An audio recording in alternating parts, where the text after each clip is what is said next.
Olá! Com esse vídeo começamos uma série que chamarei de Entendendo a Cultura Afro-Brasileira. Semanalmente irei postar um vídeo falando sobre um aspecto da cultura afro-brasileira, seja no aspecto religioso, cultural ou artístico. Para começarmos, vamos fazer nossos primeiros vídeos sobre o imaginário afro-brasileiro. Vou começar hoje com a figura de Exu. Quando falamos Exu, estamos nos referindo à divindade das comunicações e das interligações do povo Iorubá. No entanto, Exu também pode ser chamado de Lebá, assim como pode ser chamado de Pambuingila, a partir da nomenclatura tanto da cultura Euefon, o Lebá, quanto da nomenclatura Banto, Pambo-Ingila. Todos são formas diferenciadas de se referir à energia das comunicações, dos intercaminhos e o trickster desses povos africanos. Aqui no Brasil, Exu encontrou capilaridade em todas as religiões afro-brasileiras. Ele é cultuado em todas as expressões religiosas afro-brasileiras por conta de ser a base desses cultos africanos. Em terras iorubais, em terras Ewe, em terras Fon, Exu é entendido como a interligação entre o mundo físico e o mundo espiritual. É ele que leva e traz as mensagens dos humanos para as outras divindades e das outras divindades para os seres humanos. Nada se faz sem a presença de Exu. Nada se faz sem essa energia cósmica. A base do culto de Exu são as trocas. A ideia é que, como no universo nada acontece sozinho, o dia depende da noite, a chuva depende do sol, da mesma forma também não existe nada que seja feito sem uma troca. Seja essa troca material, seja essa troca de pensamentos, de posturas, de afetividades. Exu ensina como é importante haver reciprocidade nas relações. Isso é muito forte em toda a mitologia de Exu, seja enquanto Iorubá Exu, seja dentro do culto dos Euefon, o povo chamado de Jejes, seja entre os bantos. A representação de Exu é de uma figura extremamente extrovertida, extremamente falante, a boca que come tudo. Quando nos referimos à boca que come tudo, é porque, para esses cultos ancestrais, as divindades comem, as divindades precisam se alimentar. A ideia é que o ser humano, ele oferece as suas iguarias, todas elaboradas dentro de cultos específicos, para que essa divindade absorva a energia de vida, a energia de vitalidade daqueles alimentos e devolva para elas em forma de energia vital. Exu é a base de todo esse culto. Extremamente demonizado pelos colonizadores que, ao chegarem nessas terras africanas, viram em Exu a figura do demônio.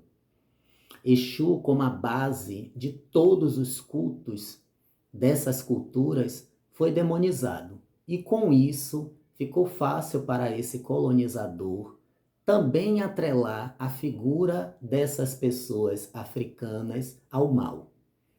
No culto de Exu, tudo precisa ser quente.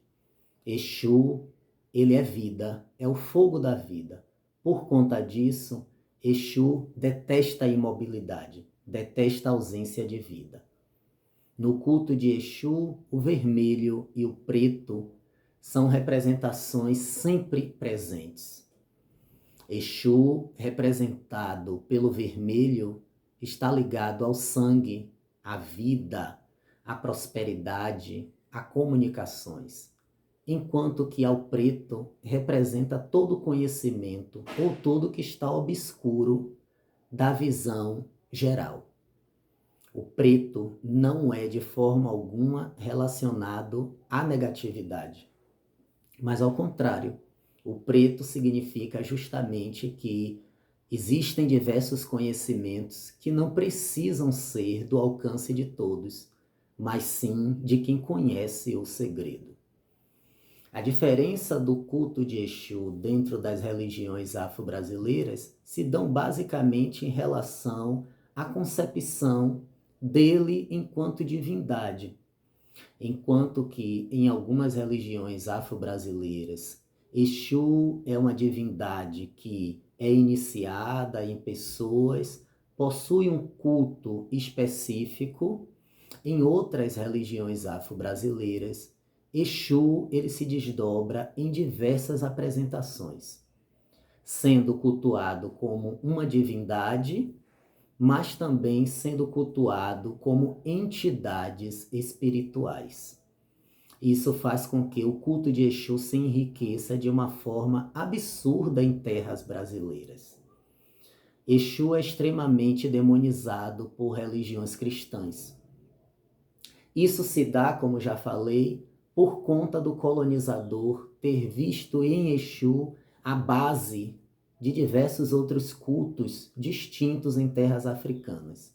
Como esse colonizador ele precisava trabalhar na psique tanto do colonizado quanto até da sua própria população a negatividade do colonizado, ele viu em Exu a possibilidade de plantar a ideia do demônio entre culturas onde nunca existiu a ideia de um diabo, a ideia de um demônio. Mas, Jairo, por que é que nessas culturas ancestrais africanas que legaram a nós a cultura afro-brasileira não existia a figura do diabo? Muito simples. A dicotomia, que significa a divisão do mundo e dos eventos que acontecem no mundo e das pessoas também, entre bons e maus, é algo inexistente nessas culturas ancestrais. Para os povos ancestrais africanos, com uma série de diferenciações entre uns e outros, mas existe uma base específica da ideologia, que é a noção de que nada no universo é único e exclusivamente bom e nada no universo é único e exclusivamente ruim. Embora para os bantus exista um conceito moral que apregoa que a pessoa necessita trabalhar-se para evoluir e vir a tornar-se um espírito com mais luz, isso não faz com que esses mesmos povos vejam a realidade como dividida entre bem e mal. E sim que o que é bom dentro daquele indivíduo precisa ser explorado, tá? Para o bem dessa comunidade. Essa noção de dicotomia entre bem e mal vem da sociedade judaicos-cristãs e não dessas civilizações ancestrais. Dentro dos cultos afro que resultaram no culto afro-brasileiro, a noção é de que tudo é relativo. Exu é o senhor da relatividade. O que é bom para um pode muito bem ser mal para outro.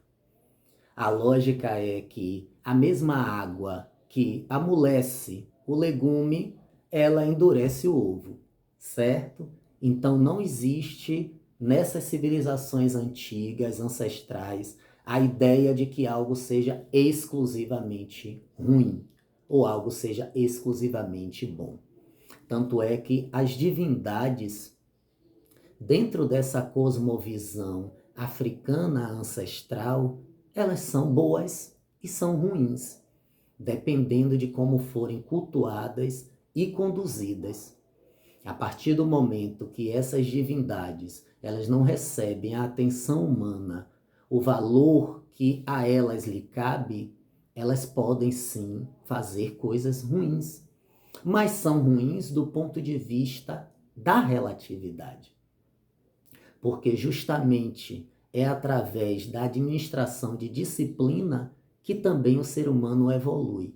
Então essas divindades, elas disciplinam os seres humanos dentro dessas lógicas ancestrais africanas para que esses seres humanos se corrijam. É importantíssimo essa noção, porque isso tira da figura de Exu esse jugo de ser considerado o mal. Exu é o grande juiz do universo, segundo essas culturas ancestrais africanas. E Exu responde a quem dá o retorno positivo e também responde a quem dá o retorno negativo. Afinal de contas, lembre-se, ele é o grande senhor das trocas. Exu é iniciado em algumas religiões afro-brasileiras, tem um arquétipo específico dentro dessas religiões, assim como também em alguns territórios africanos. Em outras religiosidades afro-brasileiras, ele não é iniciado, pessoas não são iniciadas, não são dedicadas exclusivamente ao culto dessa divindade, mas ele é cultuado em altares e ele é cultuado também através da personificação de entidades que incorporam em pessoas e passam as suas mensagens, os seus trabalhos, o que ele tem a acrescentar na vida dos seus devotos. É importantíssimo essa noção, porque o racismo religioso, ele trabalha justamente sob a figura de Exu. Exu é uma das bases do racismo religioso no Brasil. A ideia de que Exu é um ser do mal, um ser maligno, o demônio cristão, ainda faz parte do senso comum na sociedade brasileira.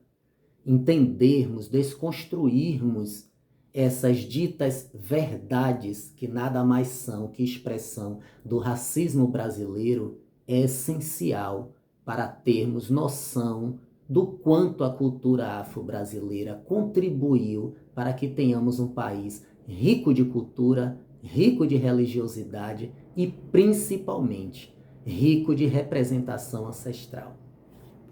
Obrigado! No próximo vídeo falaremos sobre Ogum, Oxóssi e também falaremos um pouco sobre a capoeira. Um abraço!